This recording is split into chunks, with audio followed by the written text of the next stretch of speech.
Los titulares abundan sobre las precarias condiciones de vida en nuestro país sin ahondar demasiado en explicaciones lógicas, muchas veces con hálito sensacionalista y siempre hurgando en la herida dolorosa de la migración de miles y miles de cubanos que en los últimos años de sostenida crisis no han encontrado mejor camino para mejorar su suerte que abandonar Cuba.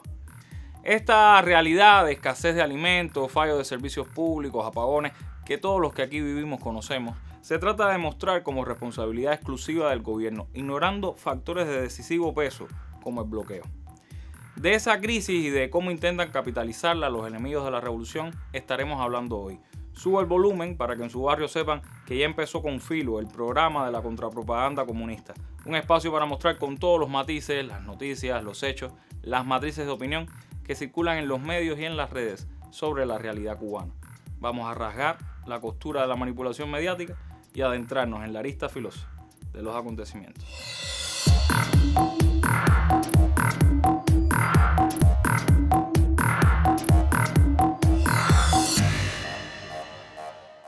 Antes de adentrarnos en el tema de hoy, hagamos un pase de lista para ver qué ha ocupado la atención en redes y medios en la última semana. Allá va eso. Yo necesito que alguien me diga si es verdad que se fue del parque. ¿Quién tú sabes? Porque ya yo compré el cake, los refrescos y la cerveza y todavía no he podido comenzar la fiesta. Así parecía celebrar parte de la fauna contrarrevolucionaria ante la supuesta noticia de que el general de ejército Raúl Castro Ruz había fallecido. Se repite en definitiva lo que ya sucedió con Fidel. Se desesperan por un suceso natural que no han podido provocar artificialmente y que piensan cambiará una realidad política que no han tenido el valor ni la inteligencia de modificar. Pero, ¿qué se puede esperar de esta claque dirigida a control remoto por políticos miameros que ni siquiera se cuidan entre ellos? Ahora, Marquito del Parquecito no puede decir que los haitianos se comen a las mascotas de las personas, porque tiene una comunidad haitiana bastante grande en el estado de la Florida, pero no sale a decir que es mentira. Cuando la jugada se pone dura, se salen con la gracia. En vez de salir a defender a los haitianos y decir que eso es mentira, como hizo el gobernador de Ohio, republicano, pero ha sido un traidor a los hispanos y ha sido un traidor a la causa, todo por trepar, porque es un trepador, mala gente. Mientras la mafia cubanoamericana se devora a sí misma con la rapacidad de buitres disputándose migajas, la política revolucionaria sigue teniendo presencia en el escenario mundial, no ya en la reciente sesión de la Asamblea General de las Naciones Unidas, sino en la toma de posesión de Claudia Sheinbaum, relevo del presidente mexicano Andrés Manuel López Obrador.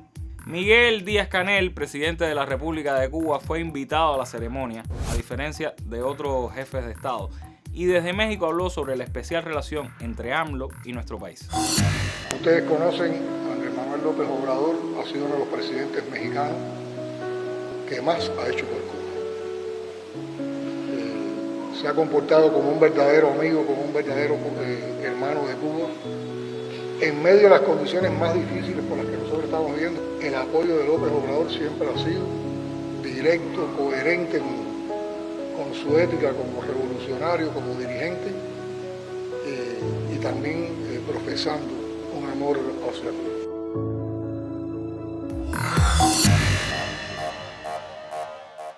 Y precisamente la solidaridad del México de AMLO ha sido un apoyo en medio de circunstancias muy complejas para nuestro país.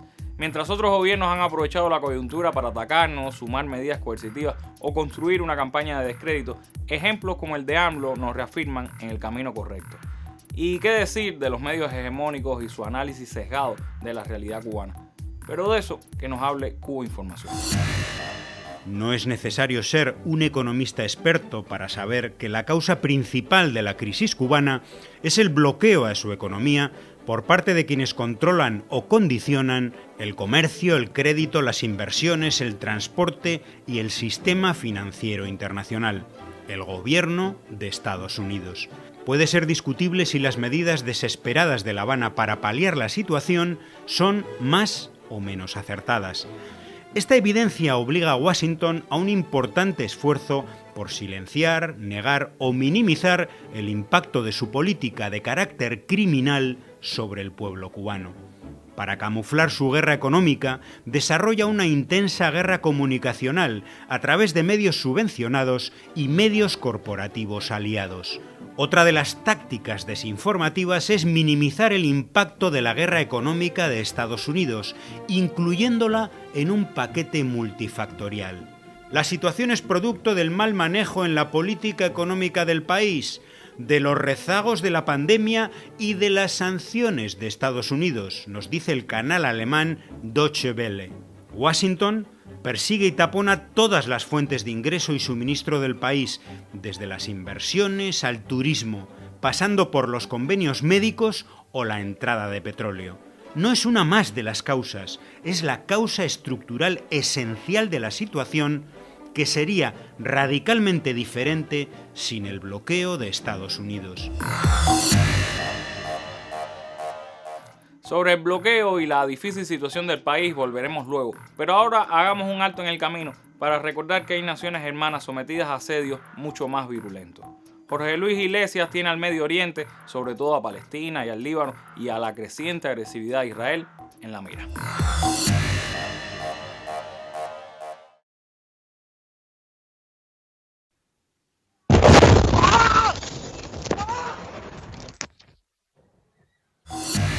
Este video que acabamos de ver en pantalla muestra a un periodista que se encontraba en medio de una conexión en directo cuando una bomba explota y le hace saltar de la silla. El hombre ha resultado herido como una víctima más de los cientos de miles de libaneses que en los últimos días han sido bombardeados. Familias enteras huyen del sur al norte de su país, mientras Tel Aviv mantiene su ofensiva contra Hezbollah. De hecho, en las últimas horas, el ejército de ocupación de Israel anunció el inicio de una invasión terrestre en la zona del sur del Líbano con el objetivo declarado de destruir sus instalaciones e infraestructuras. En un momento en que la región nunca había estado tan cerca de arder en llamas, las potencias imperialistas y su inquebrantable apoyo a Israel, al genocidio de los gazatíes y a la extensión de los asentamientos en Cisjordania son las principales responsables. Es por eso que el intento de silenciar a los que entregan su voz en favor del pueblo palestino, como el jugador del equipo noruego Rosenborg, que rechazó la oferta de jugar para el equipo de Israel, o el caso de la tan conocida Greta Thunberg, la activista que se hizo portada por luchar contra el cambio climático hasta que decidió ponerse una cufilla en sus hombros. A continuación, le mostramos. El extraño caso de Greta Thunberg. En 2018, Greta estaba en todas las portadas, una joven activista luchando contra el cambio climático. Con solo 15 años, se convirtió en una celebridad mundial, pero todo cambió cuando hizo algo que cualquier persona decente hubiera hecho. Alzó su voz en contra del genocidio del pueblo palestino. Pero todo cambió cuando la Nación del Fuego atacó. Desde entonces, desapareció de todas las portadas, y cuando aparece en los medios, es para criticarla. Incluso ha sido arrestada por protestar contra Israel. Es más, Greta cambió mucho y para bien. Descubrió que el medio ambiente no se puede proteger mientras exista el capitalismo. It is a system defined by colonialism, imperialism, oppression and genocide by the so-called global north to accumulate wealth. Y mágicamente dejaron de invitarla a eventos. ¿Este es el mundo libre occidental que tanto presumen? Libertad, pero solo si sigue sus reglas y narrativas. No sabemos qué pasó con la libertad de prensa y de expresión que se tiene en el país de la libertad. Por otra parte, vean la respuesta de George Galloway, el conocido político escocés del Partido Laborista de izquierda, cuando le insinúan ser racista por defender a Palestina, a una persona que conoce profundamente el valor de la justicia y la igualdad. Nos vemos en la mira. That throughout the entirety of my time underground in South Africa under apartheid, every house I slept in, every dinner I ate, every car I drove in was provided by Jewish activists of the African National Congress. So Jews don't have to be on the side of apartheid. They don't have to be on the side of racism. That I worked against apartheid in South Africa. Do you imagine that I would turn up at a university and debate apartheid with a supporter from South Africa of the apartheid system? I'd rather punch him in the face than debate with him. Why? Because apartheid is a racist poison. It is the worst kind of fascism. And I would never debate with any supporter of South African apartheid Why should I debate with a supporter of Israeli apartheid?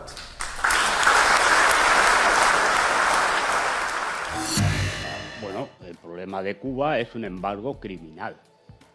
Y el embargo se hace, como ha dicho el camarada que ha llamado de La Habana, para llevar a la gente a la miseria absoluta. Porque el objetivo del embargo es llevar a la miseria y a la pobreza extrema a la población para que la población se levante contra el gobierno. Falso. La pobreza extrema en la que viven hoy el 89% de los cubanos no es responsabilidad del embargo. Es culpa del comunismo empobrecedor que rige en Cuba hace más de 60 años. Cuba comercia con todos los países del mundo, incluidos los Estados Unidos. Con embargo, o sin embargo, no existe un país en el mundo en el que el comunismo no haya generado otra cosa que miseria. Fuente Arial 12. Así, sencillamente se anula el impacto del bloqueo en Cuba. Es falso, Cuba puede comerciar con cualquiera y el culpable de todo es el comunismo. Por eso siempre es bueno volver a la contundencia de las cifras, de los argumentos, que son nuestra mejor arma. Del 1 de marzo de 2023 hasta el 29 de febrero de este año, el bloqueo causó daños y perjuicios materiales a Cuba en el orden de los 5.056 millones de dólares.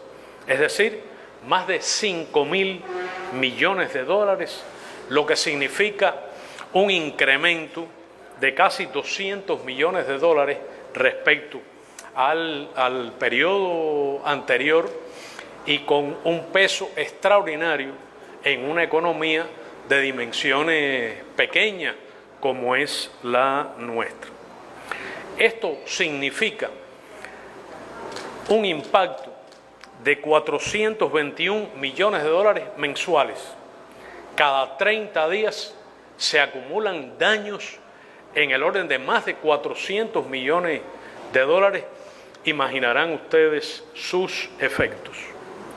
Diariamente tiene un costo del orden de 14 millones de dólares.